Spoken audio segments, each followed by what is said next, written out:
Hello, everyone. Welcome to our second lecture. So, our focus on the second lecture would be on theories of personality development.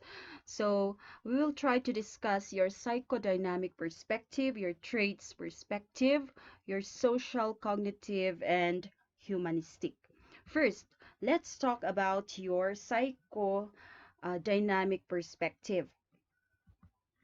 So the study of personality evolves or involves effort to understand our uniqueness as individuals and of course the characteristics that account for consistencies in our behavior over time. So let's take a look at the theory of Sigmund Freud.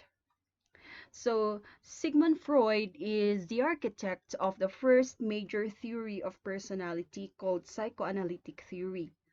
So the central idea underlying this theory of personality is the belief that a dynamic struggle takes place within the human psyche, or for others, they call it psyche, or the mind, between unconscious forces.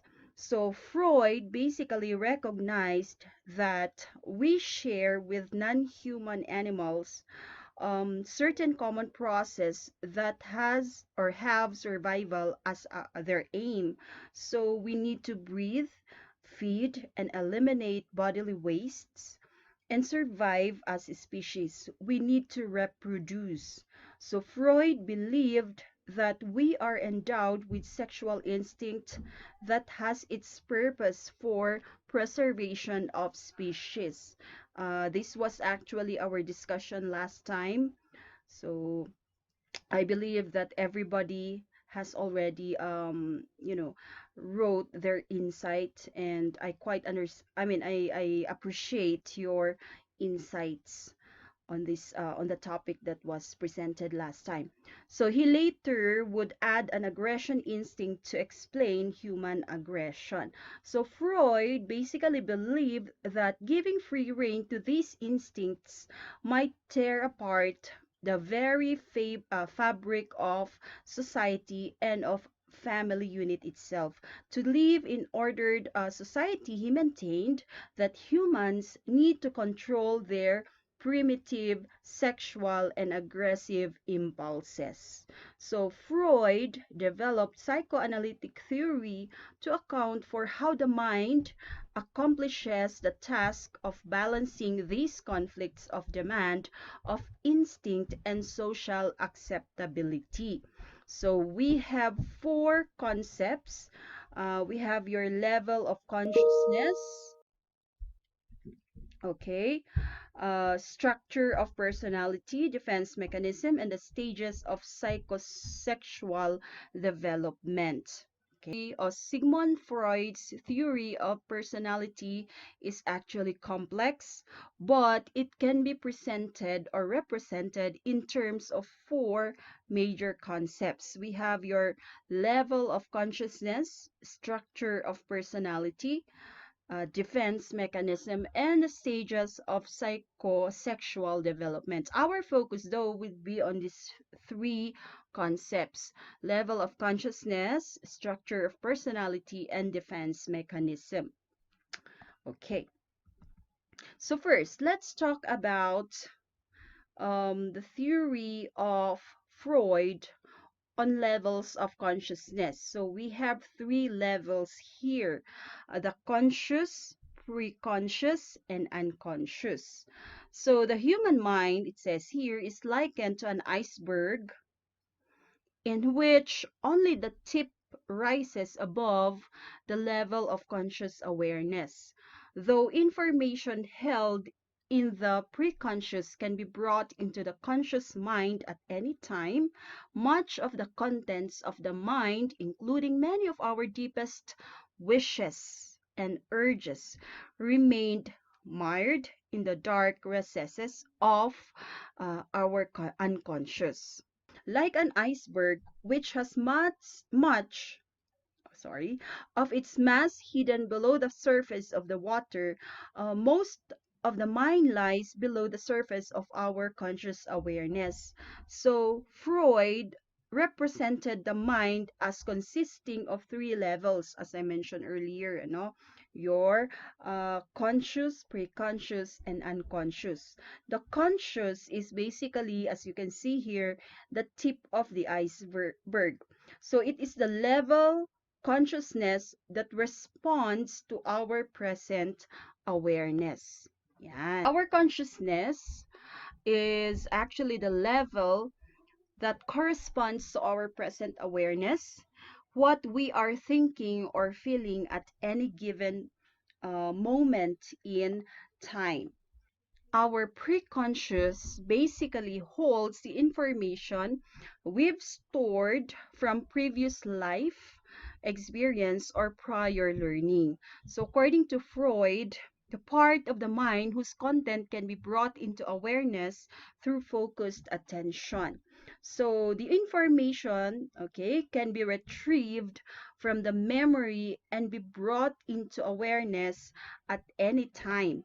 So for example, maybe your telephone number is an example of information stored in the preconsciousness. It can be brought into your awareness when you actually need it. So our conscious unconscious mind is like the large mass of iceberg lying under the surface of the wave. So it contains primitive, sexual, and aggressive impulses, as well as memories of troubling experiences. For example, of these would be your traumatizing events. So our unconscious mind, according to Freud, he believed that the contents of the unconscious mind can only be brought into consciousness with great difficulty if it's going to be brought into your consciousness. An example of that, as I mentioned earlier, would be traumatizing events. It's not easy to bring it to your consciousness. As much as possible, of course, you do not want to remember it. Okay, now let's talk about the different structures of personality. So we have here your it, ego, superego. So Freud proposed that, okay, personality consists of three mental identities. We have your it, ego, and superego. So the balance of these three parts of personality is largely determined by our behavior and our ability to function. So basically, if you see here, it's the it here is your instincts. Your ego is your reality, and your superego is actually your morality. So let's talk about your it first. So the it, literally it, okay, operates only in the unconsciousness or unconscious. Freud's term for psychic, okay, structure that contains our baser animal drives and instinctual impulses. So our it contains our basal animal drives and instinctual impulses, including, of course, our hunger, thirst, elimination, and aggression. So the it is actually the primitive and instinctive component of our personality. It consists of all that's inherited. Like, for example, the components of our personality which is present at birth. So in other words, this is biological, okay, including what? Sex, okay, that is life instinct, okay. What else? Aggressive instinct, or maybe eros, which contains the libido, as they say. Okay, so according to Freud, he called this structure of personality as your pleasure principle, the demand for instant gratification without regard to social rules or customs. So in the essence, that it wants what it wants and when it wants. For example, okay, think of the infant. When a need arises, such as hunger or elimination, the infant demands immediate satisfaction of the need. It doesn't wait patiently until an appropriate time comes to feed or move its bowels. So the infant, of course, would soon find out that not every demand is instantly gratified. So it must cope with frustration and learn to delay gratification. Okay, so that is your it. Next is the ego. So Freud's term for psychic structure that, okay, attempts to balance the instinctual demands of it with social realities and expectations.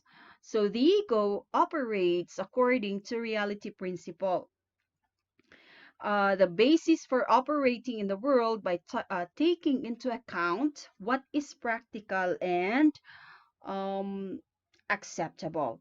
So the ego seeks ways to satisfy the demands of the id without incurring social disapproval. For example, the it may motivate you to rise from your chair and seek nourishment when you are hungry, but your ego enables you to make a sandwich and keeps you from grabbing food from someone else's plate. Okay, so reality principle. Next is your superego. So this is our internal moral guardian, or in other words, conscience. So by 3 to 5 years of age, during middle childhood, it splits off from the ego, forming through a process of internalizing the moral teachings of parents and other significant figures. So our superego, okay, may be available to consciousness, the part that corresponds to our moral convictions, our personal beliefs of what is, of course, right or wrong. So to sum it up, when we speak of our structure of personality, so again, our it would be the primitive features that are driven by an unconscious need for pleasure. In other words, this is known as your pleasure principle. So it's present at birth. Okay, it displays itself as selfish and demands gratification. I want it now. Your ego, on the other hand, uh, is developed around the age of 2 and focuses on reality principle. So it basically reduces the conflict between the it and the super ego. Okay, the super ego, implementing, of course, your defense mechanism. So we need to plan and wait in order to have it. Your superego, on the other hand, develops around the age of 5 or 3 to 5, as we mentioned earlier. It's our internal morals. So this is also known as your moral principle that we learn from our same-sex parents that punishes our ego for uh, any wrong through guilt. So you can have it, it's not right. Okay. All right. So let's proceed now to the defense mechanism according to Freud. So in Freud's view, the ego uses defense mechanism to prevent the anxiety that would result if troubling desires and memories residing in the conscious awareness. So if probably you failed from your or you failed a subject, you will probably blame your teacher. That is actually your defense mechanism. Why? So that it would prevent you from being anxious. Okay. All right. So let's try to see major defense mechanisms in psychodynamic theory. So number one here is repression. What is repression? So when we speak of repression, you're trying to bury a very painful feeling or thought from your awareness, though it may resurface in symbolic form. So expulsion from awareness of unacceptable ideas or motive. All right. So an example of repression is that you probably bury the thought of your mother or father's funeral. You do not want to remember it. Okay. So that is an example of repression. Or if you had a very terrible memory when you were young, you probably bury it. Why? Because it's very, very painful to remember. Okay, another is regression. So what is regression? You return to the behavior that is typically or typical of earlier stage, meaning to say you try now to revert to an older or less mature way of handling stresses or and feelings. Okay, so an example of this is that maybe an executive would stomp, scream, okay, or maybe do tantrums when his company would suffer bankruptcy. Another, maybe you and your roommate, have got into an argument, so you stomp or you stomp off into another room and pout. Yan, nagiging parang batang isip. All right, next is displacement. So another defense mechanism in psychodynamic theory is displacement. So displacement is basically the transfer of unacceptable impulses away from their original objects onto safer or less threatening. So you channel a feeling or thought from its actual source to something or to someone else. For example, okay, maybe you yell at your friend instead of your boss. So maybe your boss reprimanded you, and instead of yelling at your boss, okay, you yell at your friend. Another is that maybe a worker would slam a door, okay, after his boss maybe chews him out. Pinagalitan, sinigawan yung iba. Yan, tinatawag natin yun na displacement. Next is denial. Okay, marami sa atin ang mahilig nito. So the conscious denial of upsetting feelings and ideas, not accepting reality because maybe it is too painful. This is also refusal to recognize a threatening impulse or desire. For example, okay, you are arrested for being drunk or you are arrested for drunk driving several times, but you don't believe that you have a problem with alcohol. We call it denial. Okay. Another defense mechanism is your reaction formation. So reaction formation is behaving in a way that is opposite of one's true wishes or desire in order to keep these repressed. So you adopt beliefs, attitudes, feelings, okay, and feelings contrary to what you really believe. Example for this is that you say that you're not angry, but the reality is you are really, really angry. Okay, so we call this reaction formation. So you behave, okay, in a way that is opposite to your true wishes or desire. Okay, so reaction formation, that is another example. So maybe you are in an argument and you are obviously very, very mad, okay, and then you suddenly shout that you are not mad, but you actually shouted, or maybe you just say you're not mad, okay, but deep inside you, you are so mad. Okay, you're so angry. Okay, next is rationalization.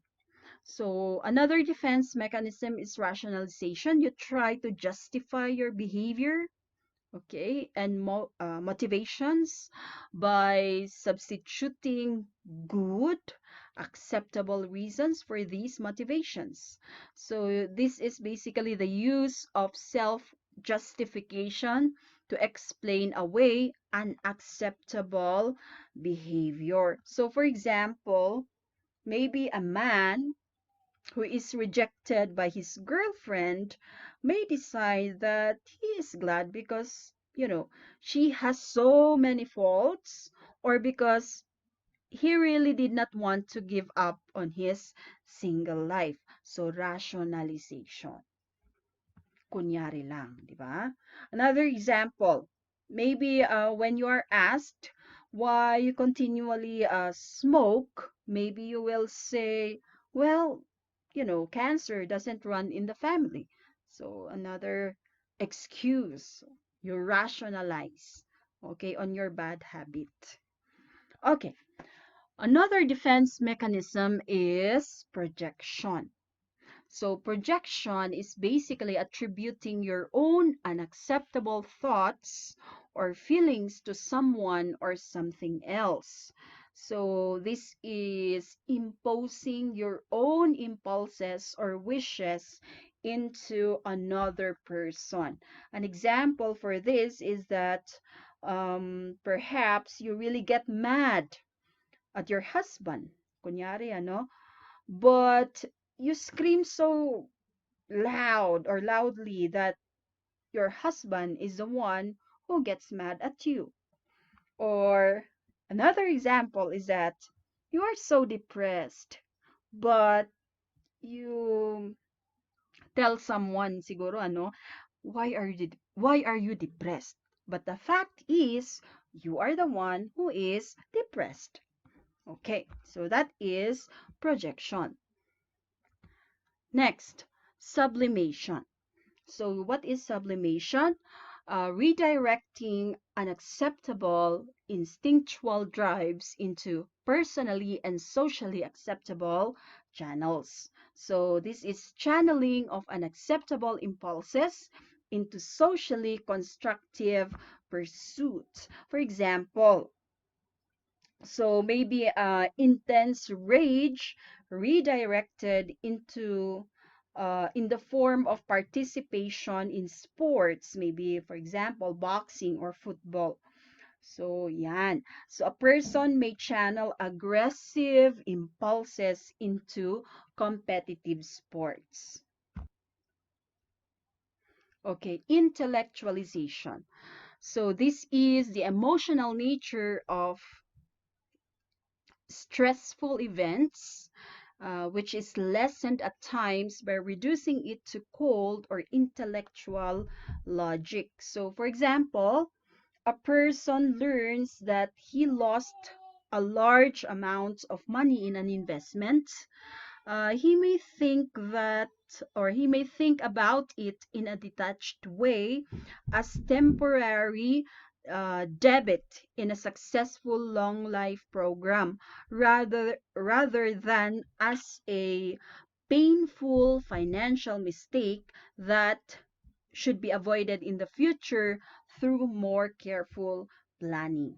So that is an example of intellectualization.